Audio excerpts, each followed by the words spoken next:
Welcome back, friends. Today we're diving into everyone's favorite love-hate topic in crochet, pricing. This is going to be good, so stay tuned. Hello friends, I'm Karen Viloria-Miguel, owner and founder of Canada Bliss Handmade Crochet Hats and Accessories. And this is my YouTube channel, your best place for handmade crochet, knit, business, and creativity inspiration for handmakers just like you. And today we're diving deep into an essential topic that I know you all enjoy, especially crochet enthusiasts with businesses, and that's understanding the factors that influence pricing in your crochet product. So if you've ever wondered why some items are priced higher than others, or you've struggled to set the right price for your own creations, this video is just for you. So let's get started. The first factor you want to consider when you're pricing your product is the cost and the materials. Now this includes yarn, hook, any embellishments, any accessories, and the type of the material can also vary greatly in the price, so it's important that you calculate the exact cost and ensure the accurate pricing. The quality of yarn and the fibers that you choose to make your product out of will also affect the product price. So balancing the design and the yarn you use can greatly affect your bottom line. If you haven't already had a chance to look at my pricing spreadsheet, I'll put the link to the video right here where I walk you step by step through all of the pricing if you want a very precise pricing. The next thing that affects your pricing involves the amount of time and the skill it takes to make a specific piece. So crocheting intricate patterns and using complex techniques may require a higher level of expertise and maybe more time and investment in labor. So remember the value of your own time and skills when you're setting that price. You want to factor the labor that you're spending into the cost of the product. Eventually you may need to hire somebody, and you want to make sure that your product is already accounting for if you have to pay somebody to do it. That way it doesn't bite into your net profit. Now, when it comes to paying for labor, some people price by piece, some people price by yardage. So you'll have to see what type of labor works best for you when it comes to the point that you have to hire somebody. Now, another factor that can affect the pricing is the design complexity of your product. So that's another crucial factor. For example, maybe a simple repetitive stitch might be way easier for your labor than it might require to do a lot of intricate stitching, maybe lacing, because the intricate designs might require more attention and effort. Another factor that could affect pricing is the size of your product.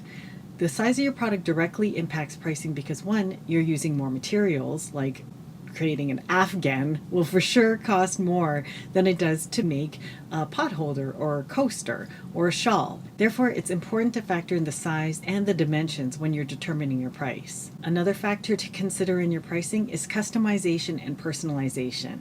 A lot of people ask me about things like, oh, should I do custom? Or some people just prefer making the same thing and selling that. Now, there are certain situations that I tell my students where it makes sense that their business model is more suited to carrying inventory and selling, whereas other people who set up their business, they suit more customization. And I have students who do very well in both these realms. So it really depends on what type of business that you want to run and that your prices are priced appropriately, especially if you're doing custom orders. When you start doing things like custom orders, people will start specifying their color. They might want to change the sizing around. Keep in mind that customization takes extra time and extra effort, so the price should be adjusted accordingly. Another factor that affects price is market demand.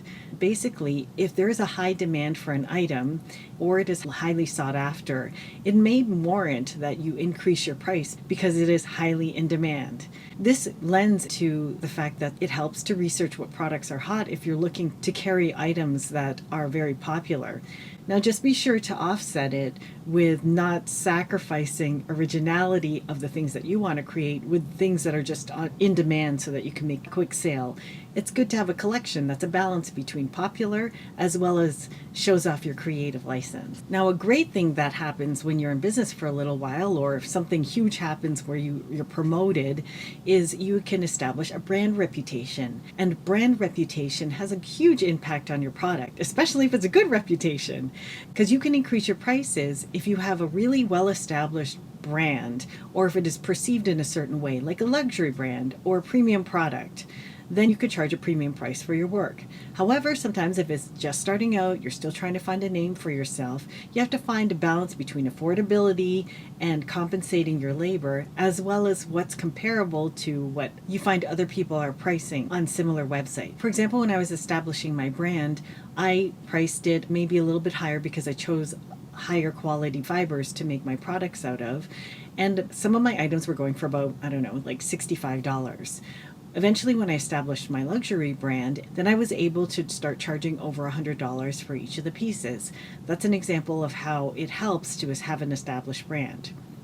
Another thing that you need to do that affects your pricing is making sure that you factor in all your overhead expenses. That includes shipping, material costs, advertising, packaging, any other business related expenses like electricity, your phone, rental costs for your office, all of those things. You have to ensure that your business remains sustainable and that the items that you're selling are compensating you for what you're putting into the business to sell the item. Another factor that affects your pricing is competition. Research prices of similar crochet products that are in your competition in your niche. And if you don't know about establishing a niche, you can check out my video over here. You can also understand the competitive landscape when you look at other people who are selling similar items to yours or have similar stores with similar aesthetic. It might be tempting to price your items way below them, to think, oh, well, maybe I'll steal the market share. If your prices are well below your competitors, that affects the perception of your pricing as well. Then you almost price yourself out of being a competitor of somebody else because people will assume that you're not in the same realm or the same level as them, because if you way underprice, often consumers assume there's something wrong with your product, or they'll consider it less desirable, because sometimes if something was way under, then people might think, well, what's wrong with it? How come it looks exactly the same almost, but it's priced lower? So be cautious when it comes to pricing something way below just to compete. Once again, if you want a little guide on how to price your handmade items, feel free to check out my video here on pricing, and also check out my website. There's free materials here on at KarenVMiguel.com, where you can also watch other videos on how to market your handmade items as well as pricing them. So another factor that affects your pricing can also be seasonal demand. If you're selling wool socks, they could sell way better in the winter than they might in the summertime. Or hats or sweaters, they'll sell typically better in the colder months. So colder months might be an opportunity to change your pricing so it's a little bit higher. Or if it's in the middle of the summer and you're stuck with some inventory, you might also want to provide a discount so that people who are looking for those things and buying in the off season, you can offload it to them. Don't forget to take into consideration if your product has unique features or it incorporates cool techniques or some sort of thing it can do. If you have a unique selling factor of your product, you can sometimes increase your price.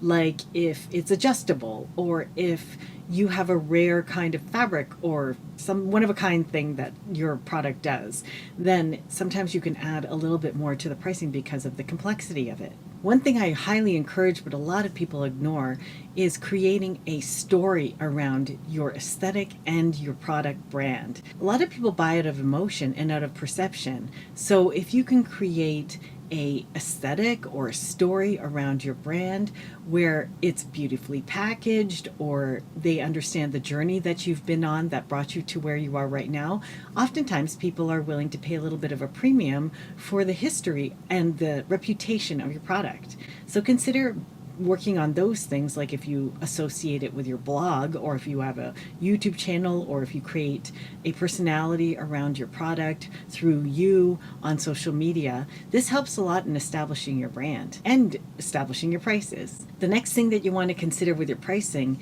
is where you're targeting your market. When you're considering your market and where to place your product, you want to make sure that if you're putting it in physical stores, that the stores are in the demographic area of the people who will likely be able to buy these products. So consider the location of your stores that you stock your items, and make sure that your intended customers are nearby. So if you were looking to sell luxury scarves made of mohair or something like that, you probably wouldn't want to put it in an area where it's surrounded by like discount stores, because the people who shop in those discount stores will likely compare your item and truly you won't end up winning the discount competition if it's typically a demographic that's always looking for the absolute lowest price. Another factor that'll affect your pricing is how big you want to scale your business.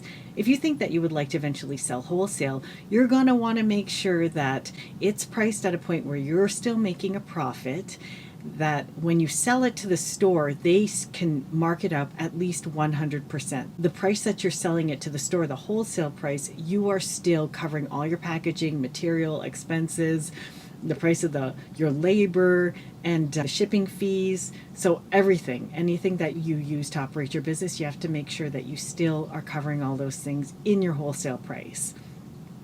Now, taxes. You also have to remember that at the end of the year, we all have to file our taxes.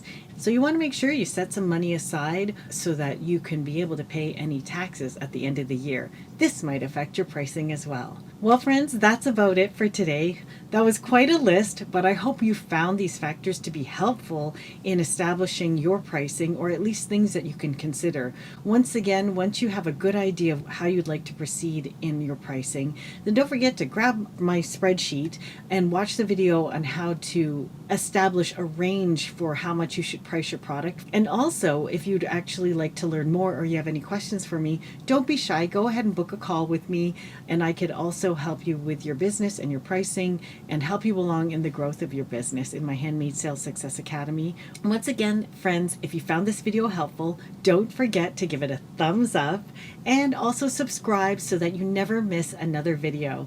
Thank you again for watching, and I hope to see you in the next one. Have a healthy, safe, and happy handmaking life. Bye, friends.